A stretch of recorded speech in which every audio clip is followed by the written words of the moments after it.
E aí, beleza? Tudo bom? Como vocês estão? Como eu tinha falado, eu já estou com esse tema aqui há muito tempo para fazer, falando sobre Pangeia. Dilúvio e Pangeia. O que é que uma coisa tem a ver com a outra? Tudo. Quando, segundo a história, né, da Bíblia, do livro Bíblia, quando as águas baixaram, todos os habitantes que estavam na arca, que era Noé e a sua família, e os animais, eles saíram, eles desceram e foram para a terra firme. Só dependiam, né, da pomba, porque assim, eu não entendo como é que Noé não percebeu o nível da água baixar. Precisava a pomba ir lá, não sei aonde, levar o galho, pegar galho, trazer para ele perceber que a água estava baixando, né? Dependia da pomba. Ele não podia ver da arca que o nível da água já estava baixando. Não dá, é muita contradição. E depois, quando as pessoas que são ateias falam das contradições, os religiosos não gostam, porque eles têm preguiça de pensar, eles têm medo de contradizer, de questionar. É muito triste isso. Veja bem, eu vou citar aqui alguns raciocínios meus, algumas coisas que eu realmente não entendo, porque não tem como entender, porque é uma coisa que não encontra, não dá para encaixar, não há um encaixe nessas histórias doidas bíblicas, né? Porque a pessoa que fez, aliás, as pessoas, né? Porque foram várias que escreveram esse livro, foram pessoas com uma imaginação muito fértil, né? Assim como nós tivemos pessoas extremamente férteis, como o próprio Sir Arthur Conan Doyle criou um personagem que nunca existiu. Se você pegar os livros de Sir Arthur Conan Doyle, o criador de Sherlock Holmes, você vai achar que Sherlock Holmes existiu na Londres da era vitoriana. E ele nunca existiu. Então, quer dizer, uma mente fértil, bem trabalhada, em cima de um objetivo, de um foco, ela cria um universo. E as pessoas vão acreditar. Nós temos aí J.K. Rowling, que escreveu o Harry Potter, aquela saga de Harry Potter. Nós temos aí Tolkien, que escreveu O Senhor dos Anéis.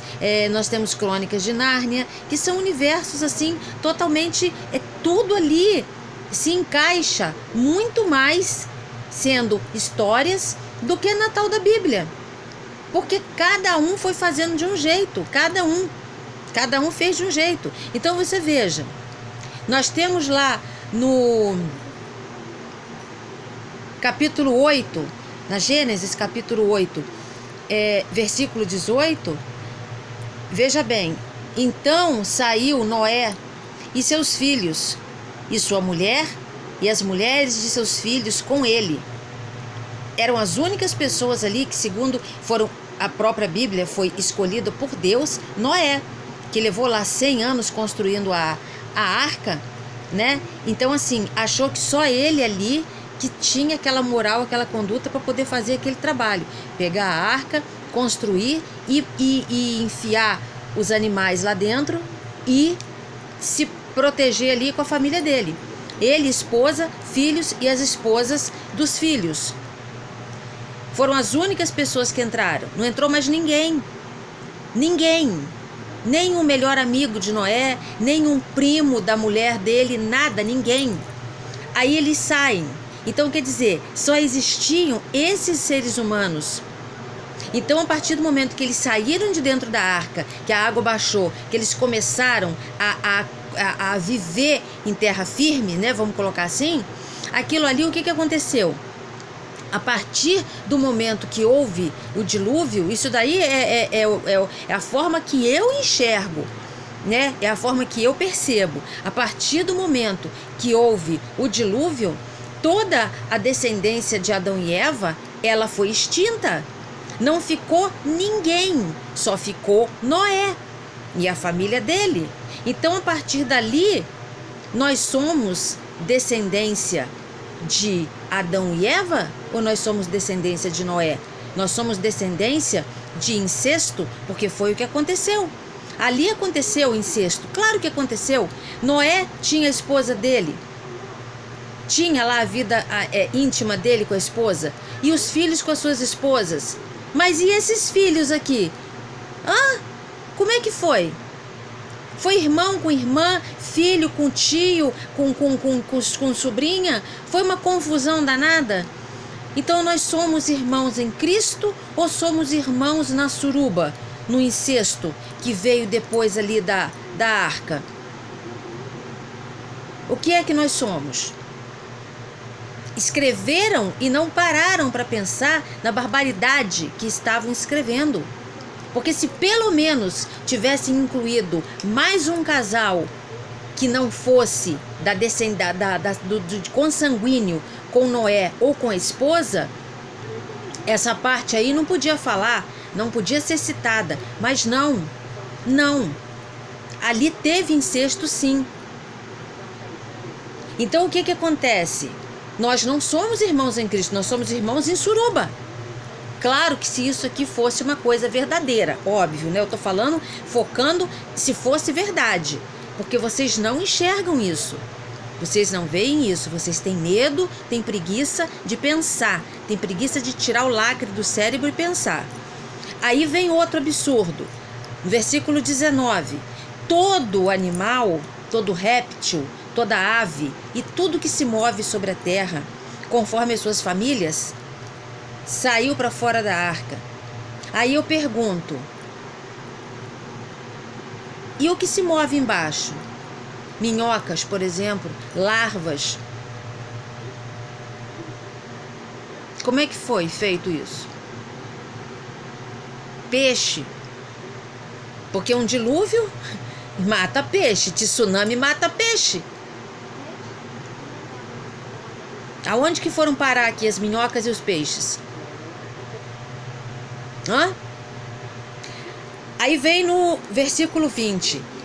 E edificou Noé um altar ao Senhor, e tomou de todo animal limpo e de toda ave limpa, e ofereceu holocausto sobre o altar. Então ali eu pergunto, mais uma incongruência que você não pode dizer que não existe. Ou foi um casal a mais de ave e um casal a mais de quadrúpede especificamente para esse sacrifício, ou ali naquele momento se extinguiu um casal de aves e um casal de quadrúpede. Porque o que cita é que um casal de cada espécie. Um casal é um par, é um macho e uma fêmea. Apenas isso. Isto forma um casal. Então ali já tem coisa errada aqui também. E ninguém vê. Todo mundo acha lindo e maravilhoso, ninguém vê isso. Aí vem mais besteira. E o Senhor, no 21, cheirou, e o suave cheiro do quê? Do holocausto. O holocausto tem cheiro suave como? Aonde que tem? Seria cheiro de fumaça, porque pode ter sido queimado, cheiro de sangue, porque o animal foi abatido. E disse o Senhor em seu coração: não tornarei mais a amaldiçoar a terra por causa do homem, porque, olha o absurdo, a imaginação do coração do homem é má desde a meninice. Nem tornarei mais a destruir todo ser vivente como fiz. Então quer dizer, a onisciência dele mais uma vez vai para o ralo. Porque como que pode ele não saber que tudo isso ia acontecer? Precisou lançar um dilúvio para limpar a terra de um mal que ele deveria saber que ia acontecer. E todo homem é má. O coração do homem é mau? Desde a meninice? Quer dizer, desde tenra idade, desde criancinha já é mau? Então ele falhou a obra dele. Porque a obra dele não poderia ser, visto que é vindo de um ser divino, não poderia ser má. Não poderia cometer erros, porque se a criatura comete erros é porque o Criador fez ela assim. Então o Criador é errado, é falho, não é perfeito, não. Não. Perfeição passa longe desse Deus.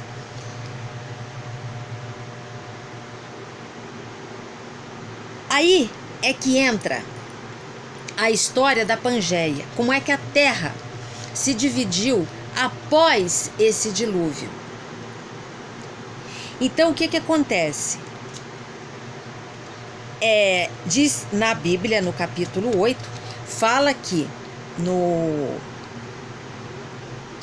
versículo 3, que as águas levaram cabo de 150 dias para baixar, né? O dilúvio levou 150 dias para baixar. Agora eu pergunto, vem lá no Gênesis capítulo 8, lá no 8. Depois soltou uma pomba para ver se as águas tinham minguado sobre a face da terra. É aquilo que eu falei antes. Não via, não podia ver, não dava para perceber o nível baixar. Não dava para perceber, tinha que mandar a pomba.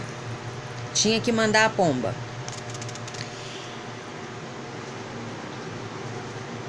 Então, gente, o que acontece é o seguinte.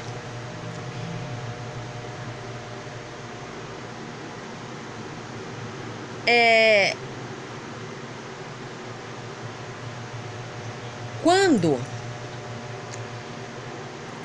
mais ou menos acho que foi em 1912, um meteorologista, ele era alemão, ele fez um estudo baseado em ciência, baseado nas coisas que realmente se provam, para poder entender como que nós temos esse continente hoje, né? O mundo dividido em continentes como ele é hoje. Ele era geofísico e ele era alemão, Alfred Wegener. E ele propôs uma teoria que os atuais continentes, como a gente vê, eles, há mais ou menos 225 milhões de anos atrás, eles formavam uma única massa terrestre, que ele pegou a palavra em grego, né, Pangeia, que significa todas as terras. E essa Pangeia, essa massa de terra, ela era cercada por um único oceano, que era chamado de Pantalassa. Era uma massa de terra cercada por um único oceano, por água. E que há 230 milhões de anos houve ali uma separação devido às placas tectônicas. Placas tectônicas, elas são mais ou menos umas 52, sendo 14 principais e 38 menores. E nós temos placas tectônicas na Sul-Americana. Nós temos a placa de Nazca, a placa do Pacífico, a placa Euroasiática, né? A primeira, que é a Sul-Americana, ela abrange a América do Sul e vai até a dorsal mesoatlântica, e ela faz um limite divergente com a placa africana. A placa de Nazca, ela é a placa sul-americana, inclusive o choque entre essas duas placas foi que formou a Cordilheira dos Andes. A Cordilheira dos Andes não apareceu lá como um toque de mágica, foi formada pelo choque de duas placas de Nazca. A placa do Pacífico, ela abrange uma boa parte do Oceano Pacífico e ela se limita ao norte com a placa do Explorador, com a placa de Juan de Fuca e com a placa de Gorda, tá? O seu limite com essa placa norte-americana, ela resultou na famosa falha de San Andreas, ciência, existe, tá lá. Não é historinha, tá lá. E tem a placa euroasiática, que ela se limita com a placa africana e a placa da Índia. E ela se separa da placa norte-americana pela dorsal mesoatlântica. Isso tem sentido, isso tem sentido. Esse vídeo é o primeiro, vai ter a segunda parte, porque senão fica longo demais. Já estamos aí com 15 minutos e ninguém gosta muito de coisas longas, né? Principalmente quando é uma pessoa falando contra um livro chamado Bíblia. Até a próxima, até o próximo vídeo.